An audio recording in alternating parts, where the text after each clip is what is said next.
Hmm.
The stolen treasures would be a huge discovery, and there's not really a strong reason to believe they'll actually enter hell. Calling off the hunt is not reasonable. It is dangerous, though. While they prepare to enter the catacombs, Benji asks one of Poppy's team members a quick last-minute question.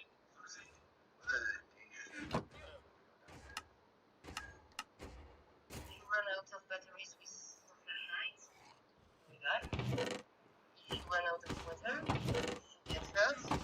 What?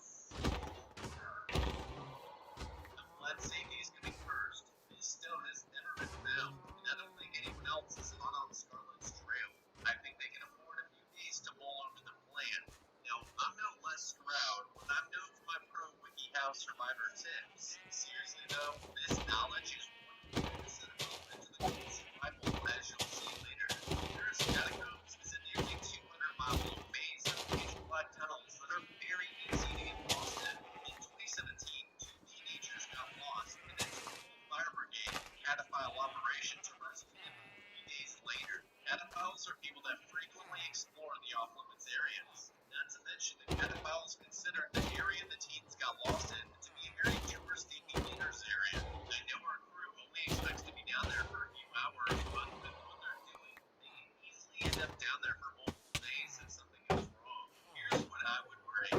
Obviously, basic stuff like a first aid kit and extra food and water, waterproof headlamps with spares and extra batteries, lighters, lamps for a backup light and a heat source. The helmet is pretty much a no-brainer. Thermal blankets because at 55 degrees down there, it's cold enough to give you hypothermia if you're exposed for over a day or two.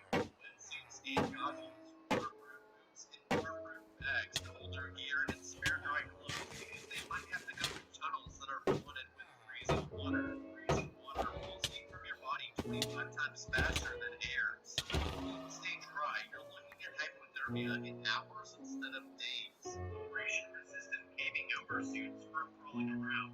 Since you probably need to go up or down shafts, bringing multiple ropes with harnesses and gloves, as well as other proper cave repelling gear, including ascenders, descenders, and rope defenders. The ropes need to be placed in waterproof bags because a wet rope can be 40 to 70% weaker and is much more likely to be sliced through by a jagged edge. And one of the more important ones is a guideline with line markers to know your way back, but also for rescue teams since you're going into an area that's designed to not be found.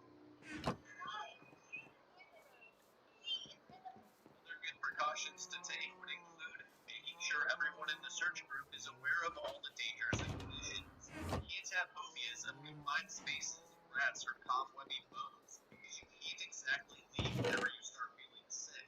I know they're trying to be secretive, but telling a trusted friend beforehand that you're going into the catacombs via this entrance and taking this route as well as when you expect to be back is always a really good idea. There's honestly so much more to cover. The bigger point though is that after a couple hours of reading about cave exploration, I realized I don't know jack shit about cave exploration. And maybe I should just back off until I get the proper gear, training, and guide instead of grabbing some off the wall Saint style and jumping into an uncharted cave half-cocked. You're also far from justice. An important rule that cataphiles state is to never trust anyone else unless you really know them well because you're basically at their mercy. Obviously, Scarlet is breaking this rule by finding a guide in a nightclub. Scarlet's friend says where most of what I mentioned is basically into the catacombs with a bunch of strangers, which obviously has not learned anything from his time in a Turkish prison, which he was thrown into because of Scarlet's shenanigans. And Vinci is naive enough to ignore George's warnings about how dangerous she is. Things will lead south once they reach the secret catacomb entrance.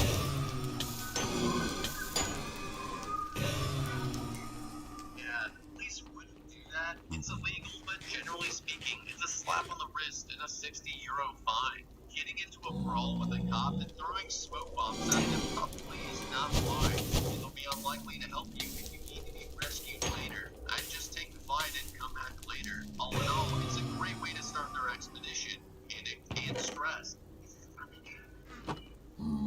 Is that precaution about not entering caves with people that are afraid of them? I know they're forced to enter the catacombs, but generally you want to find a close exit to let this guy out first, so he doesn't become a danger to the others.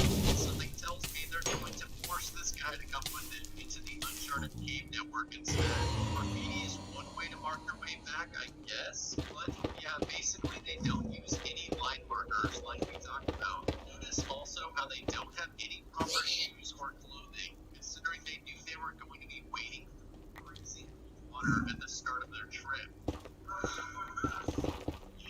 Oh shit, it's that creepy chick from the party. She is a freak. This is for the grunts and caving over suits would be helpful. They're really not prepared at all for the things they run into. Not climbing.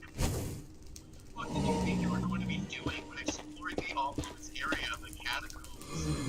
Nobody in this group is on the same page here, and here we encounter the classic shortcut mistake. Scarlet wants to save a few hours off the trip by taking an unknown route. Where do I remember this from? Yeah, the ritual. That didn't work out well for them.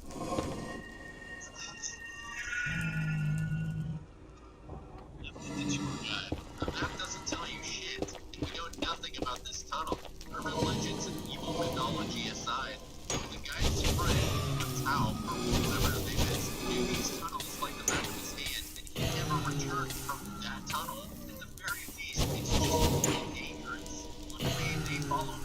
Now, first they brought a dude into the catacombs that is scared of ghosts, scared of rats, and confined spaces. Good job, team. I like how George's brother died in a cave, and he is anticipating against Benji. But to be fair, the satanic cult chanting in the background is unnerving. Why are they singing? Why are they singing this fucking song?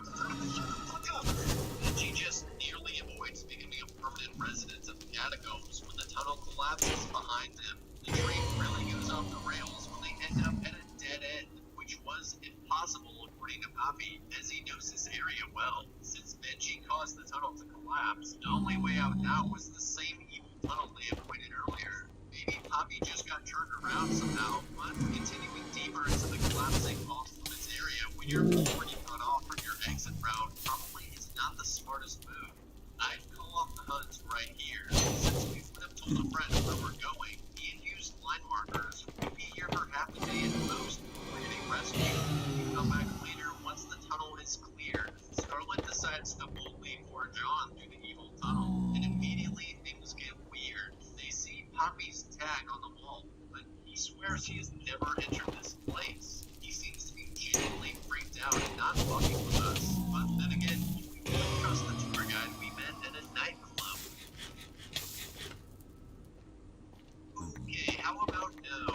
Now I'd definitely go back and chill in the collapsed tunnel and wait for help. But since our protagonist did not let anyone know or use line markers, their only option is to push forward, as it's unlikely anyone will find them for days. The weirdness continues when they find an old piano. George mentions that it's the same type of piano he had when he was a kid, except that the A4 key was dead. I feel like I should break out the banana split analogy from the Polaroid video. I don't know what we're up to. Maybe 3 scoops of get the fuck out ice cream? What do you guys think? Scarlet has the bright idea to keep moving forward despite all this creepy stuff happening. She runs off further into the tunnel by herself. I guess she really wanted to know who was calling. George was right, this chick is nuts. They chase after her and catch up when she finds the ringing phone. Poppy's tag showing up in unexplored tunnels is weird. The piano with the broken A4 key is highly coincidental and very spooky. The phone ringing without any electricity, that's the first truly impossible thing we've encountered. Scarlet answers the phone.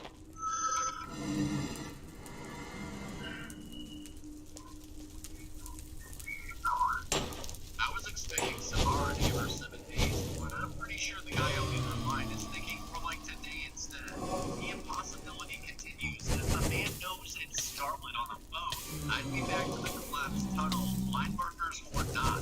Clearly the gate to hell was not just an urban legend. I'm just gonna cover a bunch of other warning signs that they blow past real quickly, as there's literally too many, and there's probably even banana splits for warnings before people start dying. All the previously mentioned stuff, plus finding a pissed off creepy Latop that teleports. Ceiling cracking with loose stones falling on the ground. I'm merely saying that the only way out of the catacombs is to go further down.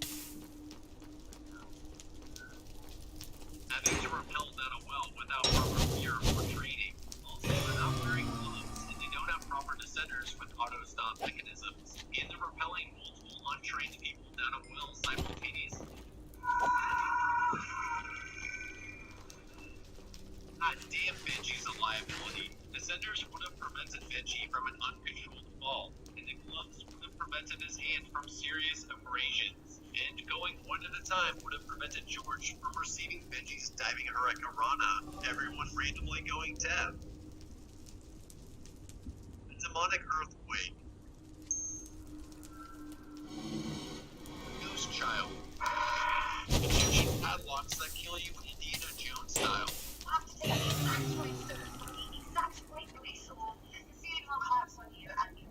Great, so there's ancient booby traps too. They correctly solve the riddle, which unlocks the Egyptian padlock, revealing a secret passageway. Why the fuck are ancient civilizations so cryptic with these riddles? The winged vulture is the bright light in the 7th hour of the moonlight's gaze upon a virgin goat.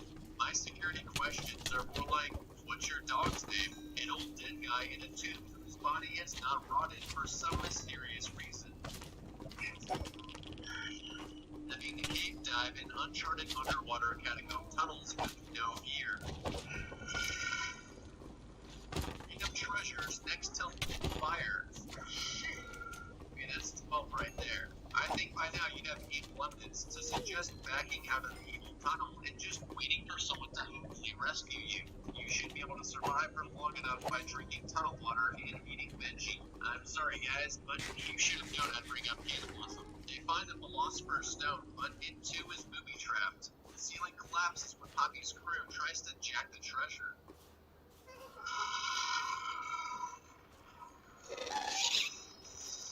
How is nobody been killed yet? It's honestly a miracle. Your luck has to be running out here. Also, this is why you want to be wearing a helmet. Any of those falling stones easily could have killed them. Susie's arm did get smashed, but Scarlet applies some stone dust, which magically heals it. Unfortunately, Latop was cut off from the crew.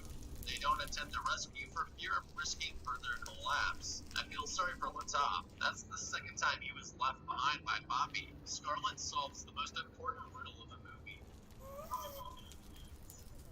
which reveals another secret passageway below them.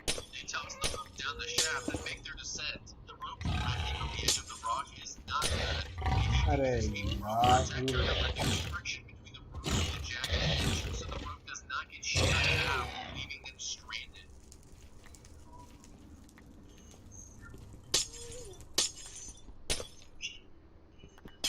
Nothing has deterred the group thus far, and it's not like they have any other option at this point. It's like Churchill said, if you're going to hell, keep going.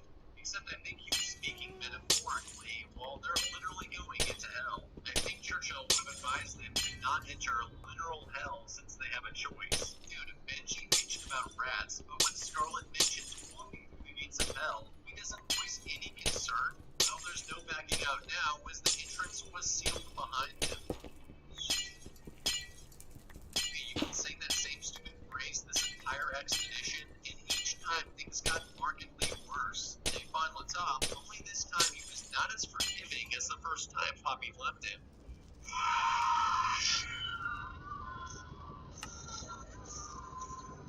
Scarlet tries shaving some stone dust on Susie's caved-in face, which surprisingly didn't work. 4 red flags pop up like a random noose and a baby crying. Somebody there? Is a baby crying? Are you expecting a response to your question? Not only that, but you're in hell, and it's obviously a demonic apparition. Come on, man. Benji forgot his auto-stop descender again, and when the cool chick jump scares him, he falls to his death. This guy really sucks at repelling. George sees his deceased brother underwater and flips out trying to save him, but his ghost disappears. Hell puts on a little reunion for Poppy and his friend, who he presumably killed in some accident. Poppy's not as lucky as George, and while screaming it wasn't his fault, he gets pulled into the burning car before it vanishes into thin air. I'm pretty sure he died because he didn't take extreme ownership over the accident. Scarlet needs to stop watching motivational videos with Rocky Balboa. They keep moving forward because that's been working so well for them. They run into the fucking Grim Reaper. That's what you get for shining a flashlight in his face while he's trying to sleep. Not enough to catch the disease with all the wall people loading and fighting. It's doing a fantastic job of keeping the main protagonist centered in frame. Excellent camera work. George gets his neck ripped open by the wall people, and Scarlet tries to use the immortality stone again to numb the veil. For all the hype around this stone, it actually kind of sucks. George mutters something about vitriol rectifying stones. I don't know, but Scarlet bolts off, leaving Zed holding a dirty shirt against George's open neck wound. Scarlet jukes one cave demon, brutally stiff arms another, barehandedly ascends the rope that she fell from, traverses the pit of blood filled with creepy crawlers, slips past her own undead corpse hanging from the ceiling, and returns the ruby to its rightful place. This is like Hell's version of Ninja Warrior. The whole Azamon symbol of Epiphany hits her. The devil just needed a hug to stop the violence. The only thing she has to fear is fear itself. She returns to the hangman, which was actually her dad. She hugs him and makes amends, which resolves her inner conflict, ending the nightmare. there, Scarlet does some Trinity shit to bring back George. Where the stone failed, love prevailed. So deep. It's thinking more like go back to back, but sure, your mystical intuition seems to finally be paying off, so let's do it. The catacombs do interconnect with the subway system in some areas. As much as I wanted this to happen, it didn't. They open a manhole cover, and Scarlet pops out and gets run over by a truck.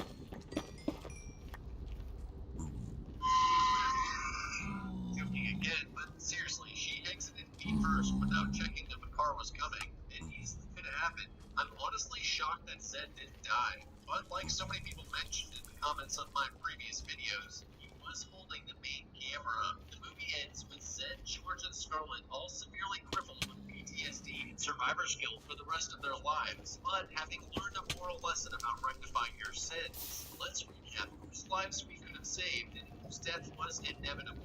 With the proper gear and training, I think that everyone could have survived. The most important thing they easily could have done is to use line markers and let a trusted person know where they were going and when they should be back. They single-handedly would have enabled them to chill in the collapsed tunnel and wait for help. From the moment the tunnel collapsed behind Benji, all the way up to them passing through the gates of hell, with Latop starting Susie's head, they were given every warning and every chance to back out and wait for help. It became so obvious that they were going to get themselves killed that it almost seemed miraculous nobody had died up until that point. So Scarlet, George, Benji, Poppy, Susie, and Zed would all survive. I don't know what the hell was wrong with Latop, but I'm pretty sure he was already dead. Overall, I'd say this situation was pretty beatable. Thanks for watching, and remember, don't follow your Laura Croft, Indiana Jones wannabe friends into the gates of hell.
If your friend wanted you to join them to explore the gates of hell underneath the catacombs, Dishes convenience sie 150 quality checks.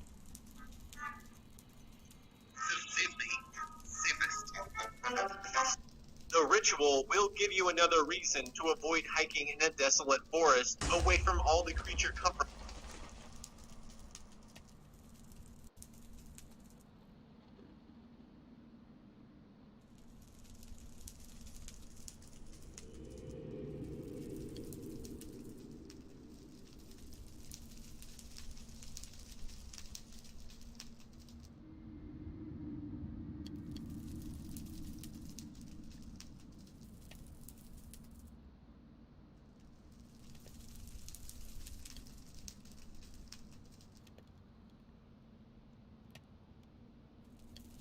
Want him to eat?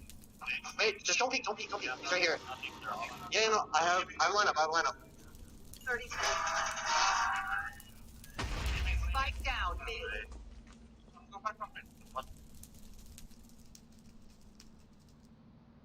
You're addicted to. In this video, On Nerd Explains, I'll summarize and explain the ritual story and ending.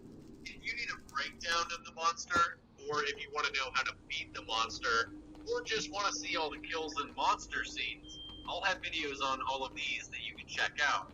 But this video is all about explaining the main events in the ritual. The ritual starts off rather casually with a group of friends at a bar talking about vacation ideas. There's mention of Tuscany to get drunk, Ibiza at a party, and Amsterdam to get high, before landing on their soon-to-be most unforgettable trip idea, hiking the King's Trail in Sweden, where the Nordic gods are known for tormenting mortal humans.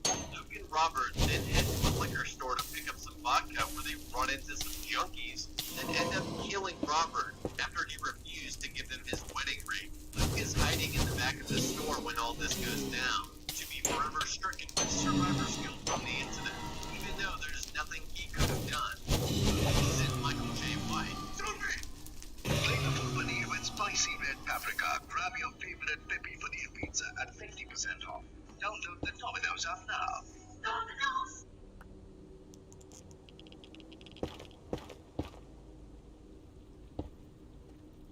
Sophie! Shoot! Oh.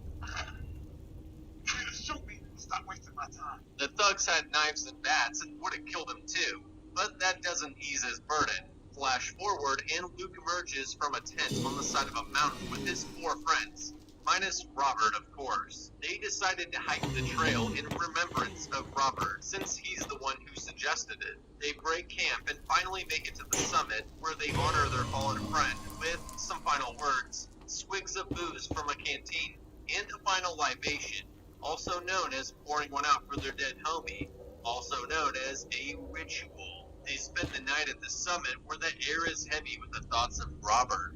Hutch earnestly tells Luke that despite what others may think, Rob's death was not Luke's fault, but this falls on unbelieving ears. As they make their descent, Dom trips and hurts his leg.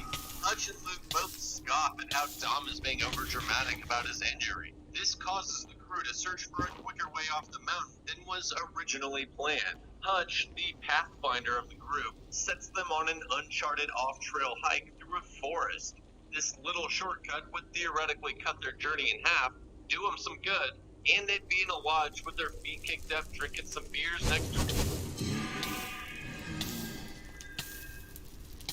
Hey everybody, welcome to Netflix. Listening Explained. We'll be looking at the new Netflix horror film The Ritual. Friends go on a hike in the woods, finding themselves hunted by a deadly supernatural creature. This is another one that as soon as it hit Netflix, I got a ton of requests to explain. And I'm happy to oblige, because this movie was actually quite good, unlike some of the other recent Netflix movies. With the monster design standing out in particular as quite cool and different. And while it does somewhat explain what the creature is, we'll be looking at the Yucatan more in depth, as well as explaining the ending. So let's dive into The Ritual. The opening of the film introduces us to college friends Robert, Phil, Dom, Hutch, and Luke, reuniting to set up a trip for the old pals to go on together. But they are having trouble settling on any kind of choice of where to go. After a night of drinking, the others are ready to head home, but not Luke, wanting to get more hammered and keep partying. We see that Luke is kind of the odd man out of the group, as after college, all the others have gone on to have families, successful careers. While Luke has kind of stalled in his life, at first no one will join him in going to the store, but finally Robert reluctantly agrees to tag along. Inside, Luke peruses the shelves in search of sweet vodka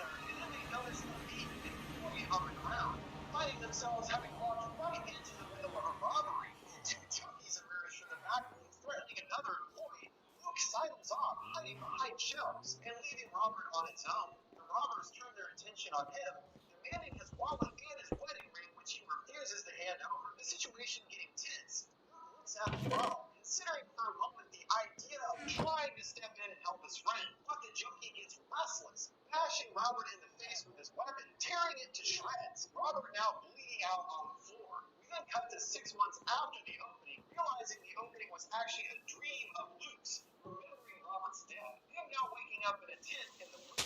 So this memory will continue to haunt him prevalently, as this specific incident is the most important part of the story. In that moment at the store, he didn't take any action to help Robert. So in a way, is he responsible for his friend's death? And it was Luke that dragged him into the convenience store in the first place. If he hadn't wanted to lose, their friend would most likely still be alive. Luke, of course, struggled with this, considering that he could be responsible for what happened by not helping. And his friends do their best to not hold him accountable, but it's not too long before their true feelings begin to come out. So we pick up 6 months after Robert's death. The remaining 4 friends going culminating now in remembrance of Robert, taking a long hike on the King's Trail in northern Sweden. They put together a vigil for Robert, passing around a flask. Dom saying bitterly that this shouldn't have happened. And after everyone takes a drink, Hunter pours out an extra long one for his fallen homie, emptying the entire flask, which just seems excessive. I get wanting to honor your friend, but no need to dump out the whole thing, Hutch. Their eventual destination is a remote lodge, and they now have 2 more days of hiking ahead of them. But their plans are quickly complicated when Dom trips on a rock, falling over and hurting his leg. There's no way Dom can hike the full rest of the way on his injury, but luckily Hutch has found a shortcut to the lodge on the map by going right through the dense forest below. Sure, why not? Like he says, a little off-trail hiking sounds like it could be a blast, right? When they reach the edge of the forest, Dom is a little uneasy, but Hutch writes this off, asking, "Are you scared of the forest?" "Yeah, I'm scared of a forest. Just some trees and shit, right?" Facing the forest, they should be absolutely terrified, since most of them won't ever be leaving this place. But at first, everything seems totally fine. The lads snapping selfies and goofing around. After hiking for a while, they get hungry. He's listing off what sounds like the most appealing to them, but they most likely quickly lose their appetite when coming across a gutted animal carcass hung up in a tree in a strange display. That definitely doesn't look like a friendly kind of hello or anything, so the boys wisely keep moving, especially after noticing the carcass is still bleeding, indicating a fresh kill. In order to get the animal that high in the tree, it would have to be pretty tall itself. They continue trekking into the night, now to do with a raging storm, and Luke spots some odd symbols carved into a tree. Nearby, there's a house which they decide to break into, meaning to get out of the storm for the night. But as we see in a moment, this is once again a poor choice, lads. Luke is the last one in, hearing demonic noises whizzing by in the forest, but he's dragged inside by the others. The monster is right outside, and soon will be judging the guys that have unknowingly stumbled onto his land. The house isn't exactly the most hospitable on the inside, finding more carvings matching the symbols of the tree, but it's upstairs that is much more alarming. Still in search of firewood, finds a strange wooden figure with no head and antlers for hands, appearing to be an effigy of sorts of brand. He shows the others, declaring that it must be witchcraft, and that it could be some kind of Nordic or pagan god,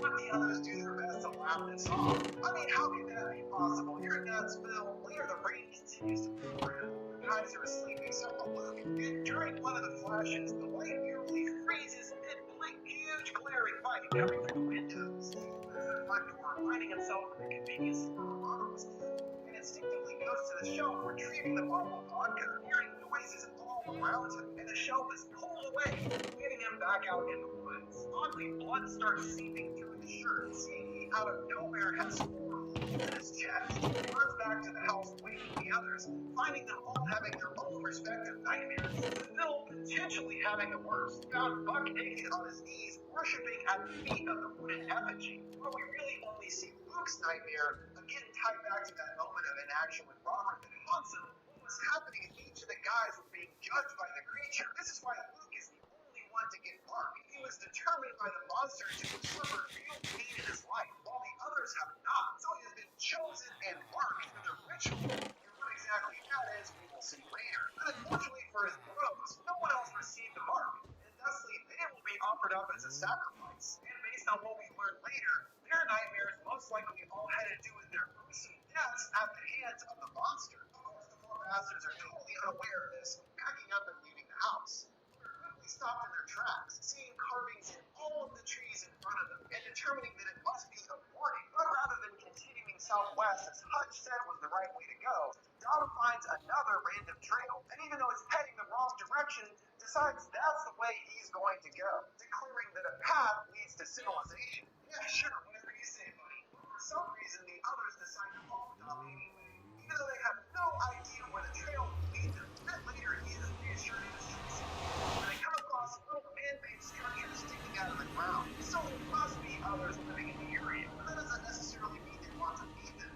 Once the lake starts acting up, they take a break, and Luke heads up to a reef nearby to scope out the area. But once up there, he finds there are only more ever-expanding trees, seemingly with no end or way out of the forest. This is also the monster's doing, able to bend the reality of the forest itself. And here Luke gets his first glimpse of it. A hand gripping on a tree nearby, which moves and grows between the trees. We don't really get a good look at it here, but it is definitely big. With the others, things come to a head when Luke shows him his chest wounds. But Dom says he most likely did that to himself, and that they wouldn't even be here if it wasn't for him. This pisses Luke off, pushing Dom, and he gets even more antagonistic, wondering where this fight was with Rob. Luke's had it now, telling Dom he is no longer his friend, and Dom callously calls him a coward. Furious, Luke punches Dom, knocking him on his ass. It was only a matter of time until the real feelings of what happened to Robert would bubble to the surface, and I'm sure that Luke agrees with Dom to an extent.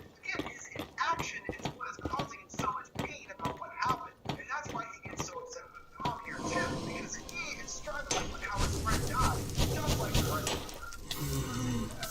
Things become less encouraging when they come across some fabric buried in the ground, and they pull it out, finding a tent, along with a wallet and pictures of a family inside, and a credit card that expired all the way back in 1980. This shows us that these guys are definitely not the bird to get lost and never be heard from again in these woods. Darkness falls, forcing them to set up camp, and Luke and Hutch discuss their situation, suggesting that Luke head out on his own to find them help, and he'll stay behind with the others. Later, Luke gets his provisions together, hearing branches cracking in the woods, then footsteps walking right towards his tent, turning off his flashlight as the greeting passes by. Luke bumps his head outside, seeing the convenience store with Rob being beaten once again, the junkie with gray eyes calling him a coward. Then Hutch's tent is lifted and flung off into the distance. It was another dream. Luke waking up to Phil outside freaking out, saying something was here and it took him. On cue, we hear Hutch's agonized screams coming from the forest and the creature roaring. They rush off into the woods after him, but quickly get worried about getting lost, determining they should return to camp to get their belongings, and then go look for Hutch. And they are already lost, sitting on the ground as the night fades. But soon sees something in the trees that is very unsettling. One of the animals up here, Hutch's body is found gutted and strung up in the trees. They take his body down, retrieving the compass and doing their best to bury him with branches. But Phil is starting to get completely freaked out, the fear of the monster mentally taking him over, wondering if it put him there, knowing that they would go this way, which is probably true. But all they can do is keep following what Hutch told them and continue southwest, and hope they eventually get out of these crazy woods. They stop at a river to get some water, and there find further evidence that there are other people in the woods with them, seeing footprints that lead down the riverbed. They wisely decide to not go that way and are forced upwards to more treacherous terrain. When they find their way up, the monster suddenly walks by, keeping a close eye on his victims, though still keeping a distance. After they struggle their way to the top, Luke goes ahead and sees that they actually appear to be getting closer to their destination. But come on, we know they're never really going to make it there. He rejoins the others, finding Phil searching the trees, saying that he heard something. Out of nowhere, the monster attacks him, pulling him away as he screams horribly. Luke tries to run, stops short when he bangs his head on a tree, and the blinking light of the convenience store is there once again. Rob coming to on the ground, weakly telling Luke that he can't run. Then he's back to the woods. The creature still nearby. He spots Dom holding him at a tree. He's terrified and promises that he won't leave him, knowing like impending death to bring two estranged friends back together. And on the count of three, they run off. The creature's still pursuing them, and they stop for some reason as they hear him walking all around them and find them hung up in the trees. The creature right behind them, they come to another house, breaking through the door, falling to the ground, catching their breath. Oh, looks like they aren't alone, seeing a woman sitting at a morning carving, and another person's feet appear right in front of them, kicking them unconscious. Two wake up tied to the wall in a room, hearing distorted roaring and voices that are getting louder and louder. Both of them sit there out of the way. He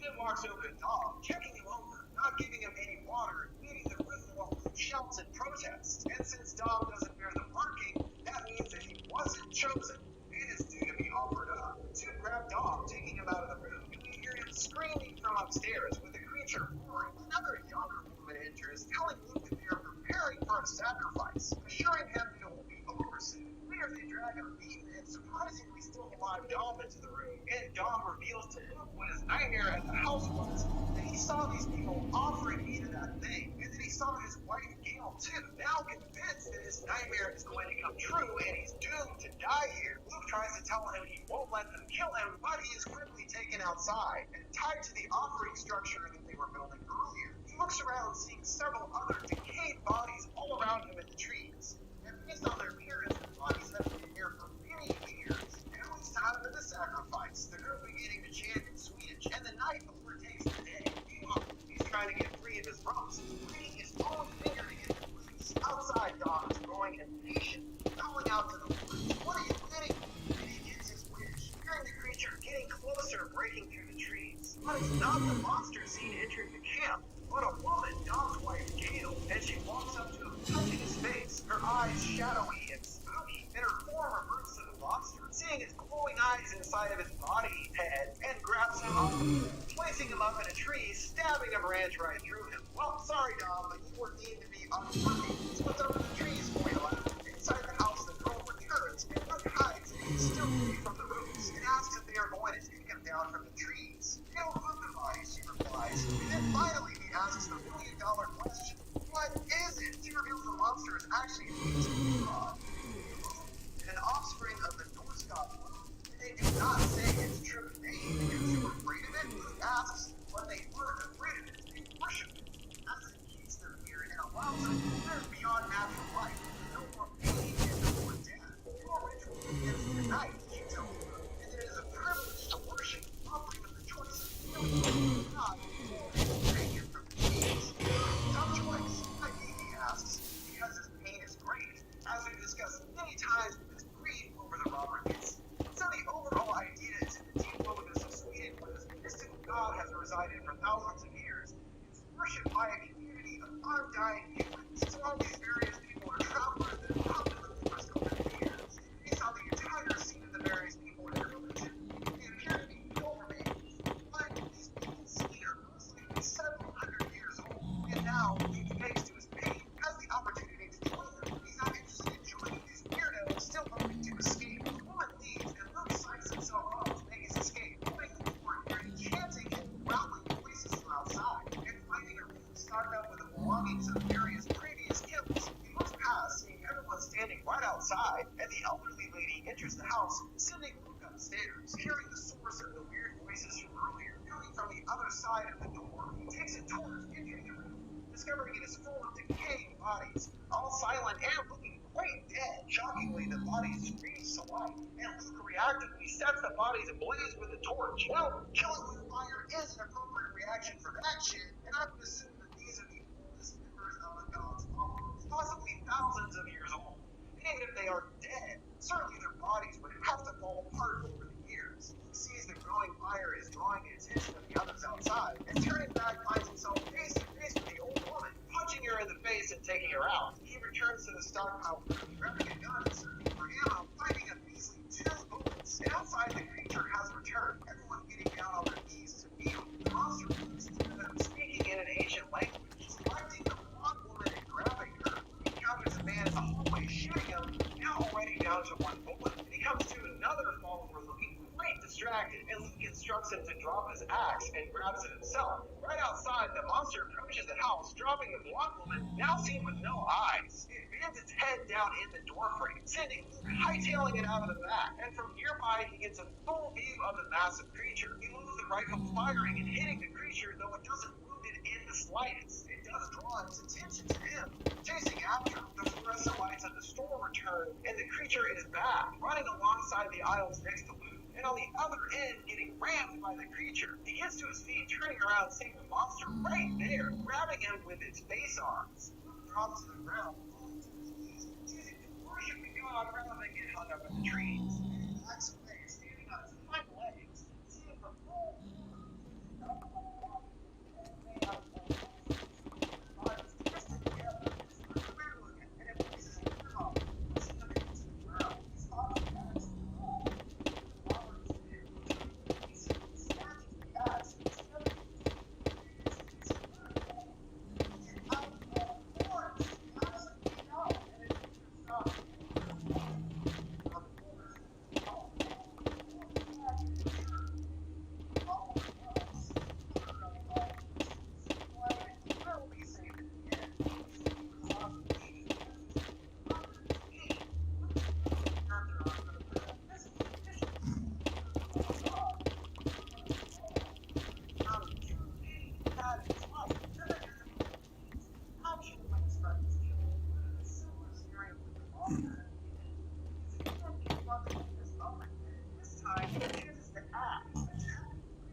open.